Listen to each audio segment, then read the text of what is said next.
अब देखिए, ये मेथड तो मैंने बिल्कुल आपको मेथड में जेन्युइन ही बताऊंगा, लेकिन देखो अब देखो यहाँ पे और ये स्टेटमेंट पूरा आप यहाँ पे टाइप कर दीजिएगा।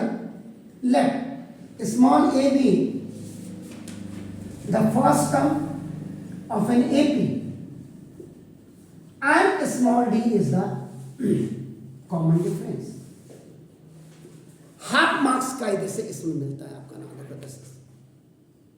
अब देखो A1 is equal to A1 का हो या और आपका A का हो, आपका ये इसको आपका यू आपका just refer it by first term.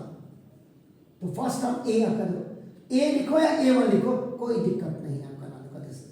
Generally थोड़ा सा बच्चों को दिक्कत हो जाती है, तो सब किताब में A1 लिखा था, कोई दिक्कत, क्योंकि जब आप जनरल टर्म्स लिखते हैं देखो AP इज इक्वल तो आपका A1 लिख लो, कोई दिक्कत नहीं मुझे, हम A या यहाँ भी आपको A1 रेफर करना पड़ेगा। तो first term, second term, third term, fourth term, ऐसे करके ये लास्ट टर्म आपका देखो AN होता है।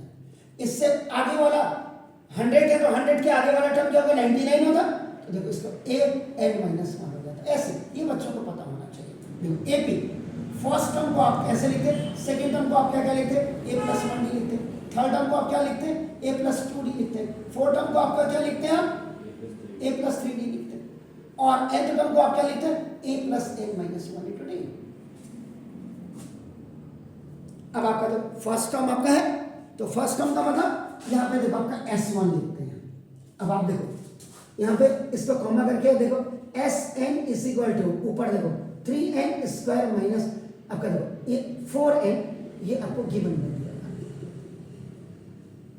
अब यहाँ पे देखो S1 यानी कि n इज इक्वल टू आपका 1 लिख दीजिए। आपका n इज इक्वल टू 1, देखो A1 हो गया। अब यहाँ पे देखो S1 हो गया, तो देखो 3 × 1 का स्क्वायर और माइनस 4 × 1 आपका देखो, तो आपका 3 - 4, तो देखो S1 यानी कि A इज इक्वल टू आपका S1 हो गया, ये आपका देखो -1 आ गया। देखिए क्लियर है सर। आप A2 का मतलब S2 - S1 होता है। आप कितने बच्चे जानते हैं हिंदुस्तान में इस मेथड को? टॉप लेवल के बच्चों को पता होगा, ये बाकी नहीं होगा। ये 2% बच्चा होगा पूरे हिंदुस्तान में हर स्कूल से, और वो भी होना हो। S2 का मतलब आप करते हैं। अब यहाँ क्या करिए n is equal to 2। S2 का मतलब S2 आपका 3 × 2 का स्क्वायर और माइनस 4 × 2 और माइनस S1 आपका आ गया -1। ये कितना हुआ 2 2 4 3 12 और माइनस कितना हुआ 8, और माइनस माइनस का क्या होगा +1, तो 12 में से 8 गया 4 + 1, तो आपका A2 इज इक्वल टू आपका कितना हो गया सर, पढ़ें 5। तो ये आपका सेकंड टर्म है।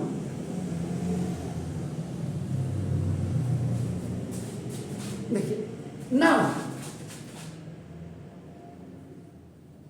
कॉमन डिफरेंस फाइंड आउट करने के लिए क्या करते हैं आप, second term minus first term करते थे। तो A2 और माइनस से D, तो D A2 आपका कितना है सर 5, और माइनस A1 कितना है सर फर्स्ट टर्म -1। तो देखिए तो ना, तो कॉमन डिफरेंस इज इक्वल 5 + 1, तो D इज इक्वल आपका क्या हो गया 6। तो देखो कॉमन डिफरेंस आ गया। तो देखो फॉर nth टर्म, तो फॉर nth टर्म तो देखो आपका an is equal to a + n-1 × D। This is the required formula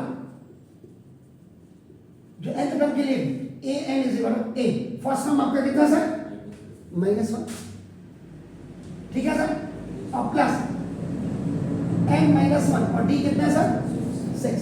okay, तो ना an इज इक्वल टू -1, ये बाइनोमियल नेगेटिव, ये मोनोमियल 6 n जा और प्लस माइनस का, तो देखो an is equal to 6n, ठीक है सर, और -6n - 1 हो गया सर।